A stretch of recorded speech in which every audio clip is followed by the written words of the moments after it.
sidelines for a long time. Now I'm finally getting in the game. It's about time. This is my time. This is my time. The only thing I consider impossible is losing. I've been waiting on the sidelines for a long time. Now I'm finally getting in the game. It's about time. This is my time. This is my time. The only thing I consider impossible is losing.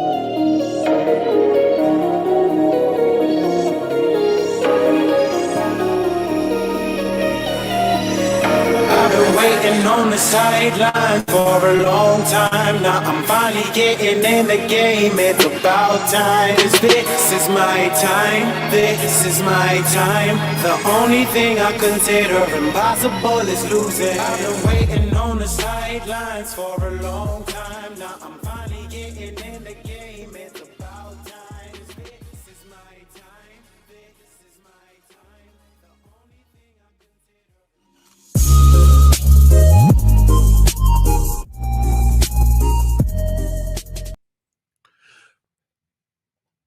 What's up, ladies and gentlemen? Welcome back to TD Fans Talk, home of the real Miami Dolphin fans. Y'all hit that like button on your way in the building.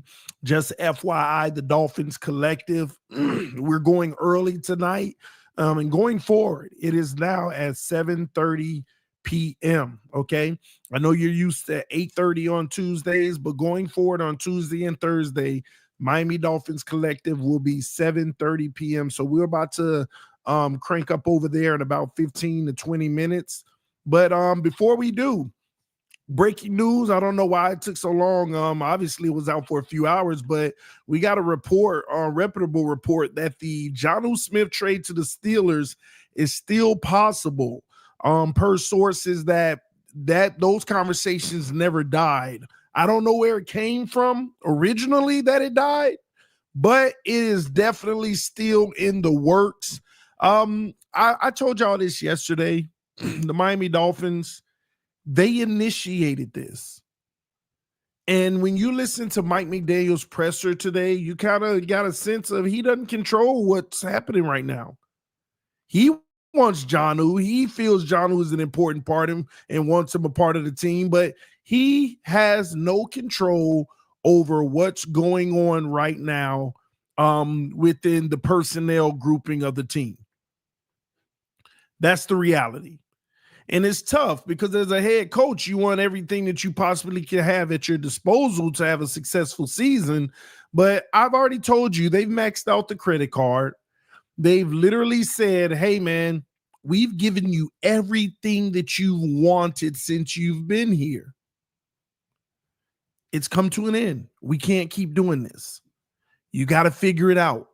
You either convince him to stay on a cheaper deal or the same one, or at the end of the day, we'll find a trade partner and see what we can get for him because we can't give him the money he's asking for.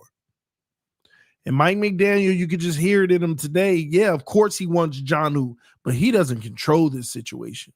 And this is what I've been trying to tell many people, that this is deeper in the front office. I don't even think this is Chris Grier. I don't even think it's Chris Grier. I think Chris Grier might have been stripped of his buying power, to be quite honest with you.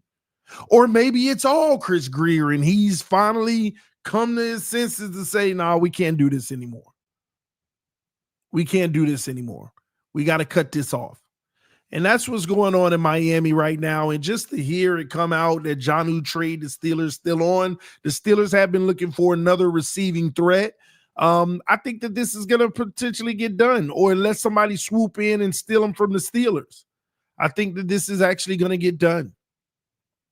This isn't a case of Miami saying, oh, we can't find someone, so we'll pay you more money. I just don't see that happening. Now, Miami's not going to get hit upside the head, though. They're not going to have a situation where they pretty much get nothing for them.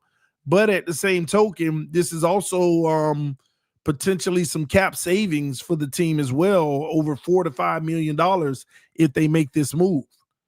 And again, I'm gonna be honest, I kind of feel bad for Mike McDaniel and all of this because he's the one that's going to be left out shorthanded. He's the one that's not going to have a roster that he truly believes in. Now he's going to act like he truly believes in it, but I just don't think he really is going to believe in this roster. M. Dreezy said Jonnu will get his deal with Miami. You think Miami's going to say, hey, you know what? Come on, man. Let's figure this out. Let's get you your money. How many of you think that? Put it in the chat. Put in the chat, Jonnu Dolphin, if you think that they're going to figure it out and work it out. Because, again, I think y'all need to not overlook the most important part about this. It's not Jonnu saying trade me. If you can't give me my money, trade me. That's not Jonnu. That's the Miami Dolphins initiating trade conversations. It wasn't Pittsburgh saying, hey, is Jonnu available? No, Miami put it out there that he's available.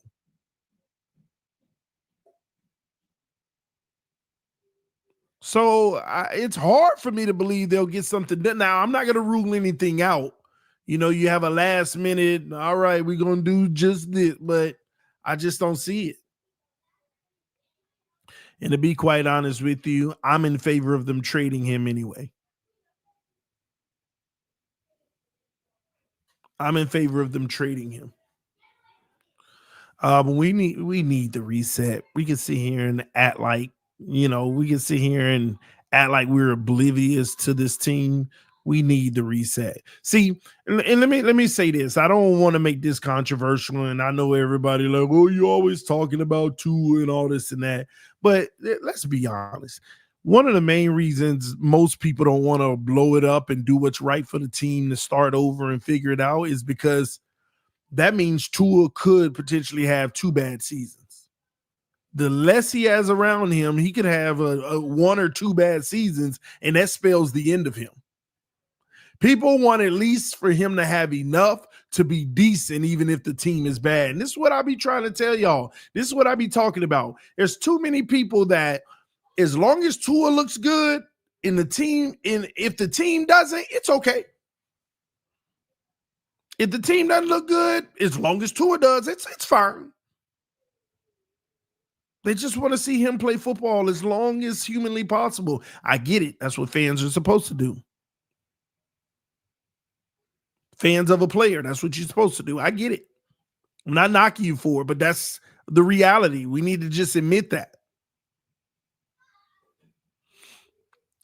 Cap said ESPN out of Scheffner reports the Steelers renewed conversations with the Dolphins on a Jonnu trade today. Yeah, but and when you look at the verbiage of it, renewed, that just means the Dolphins were like, well, you got to at least give us this. And they were like, I don't know. Then next thing you know, it went 0 dark 30.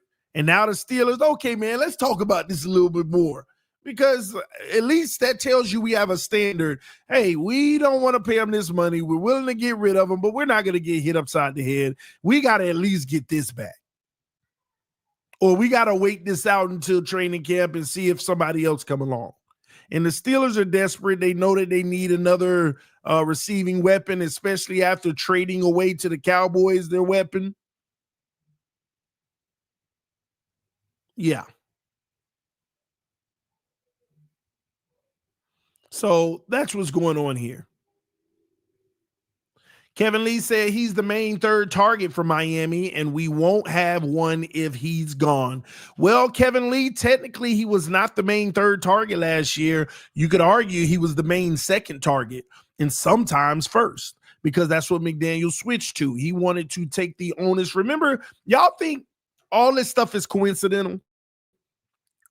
Did y'all hear Tyreek on the podcast the other day or whatever, that reality thing where he said, I wanted to punch McDaniel in the face or whatever he said, because one game he wouldn't give me the ball. I wanted to punch him in the face. Tyreek said that, for those who don't know. And he was dead serious. He wasn't going to do it, but he was serious. He was mad, basically, is what he was saying. He not getting me the ball. That's because in a lot of times they made Jonnu the first read. See, McDaniel thought he could outsmart the system last year. That's why he was working so hard to get that number 3 or number 4 read. That's why the Odell situation, the Jonnu, that's what all that was about. So that when you play good teams and they scheme against Tyreek and Waddle and take them away, because this is what defenses know about Miami. Critical down, critical situation, hike the ball. Tua's first look is Tyreek or Waddle because he's trying to hit his first read and get it to his playmakers. So what do great teams do? Man press Tyreek Waddle, load the box for all the quick stuff against them. By the time we get to the third read, the pressure's there. It's a wrap. So McDaniel thought he could outsmart the system last year and say, yeah, we just need that really good, viable threat because what I'm going to do on critical downs, I'm going to make the third read the first read. Hike, Jonnu, seam, Jonnu, slant, hike, look one way, Jonnu veered out the backfield. That was Jonnu's season. That's what I mean. How many times Jonnu got hit on the first read, wide open, right up the seam, right across the middle, flaring outside. That was the goal. But what McDaniel didn't factor in is how much production he would be taking away from Tyreek and Waddle in the process. In the amount of production that he gained from Jonnu, it was still a net loss.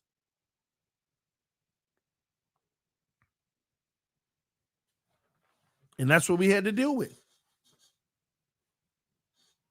So it actually hurt us that Jonnu went off last year. Tyreek was 1,000 yards short of the norm. Waddle was about 500-600 short of the norm. That's like 1,500 yards. And all you did is increase Jonnu's by 500. You lost the net 1,000 yards. You lost a whole 1,000 yards. In the flow of the receiving offense. So McDaniel tried to, outsmart these teams and what they were doing against Tyreek and Waddle on crucial downs, and he got what he wanted. Jonnu was open all year. But teams will live with that all day because he ain't the playmaker to get the ball in his hand and go get another 40 or 50 yards on any given play. He's not the threat downfield 50 yards.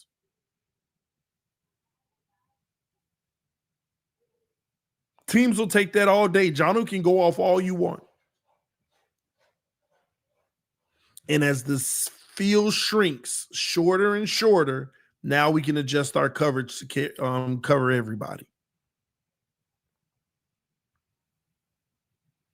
And that's the reality in Miami.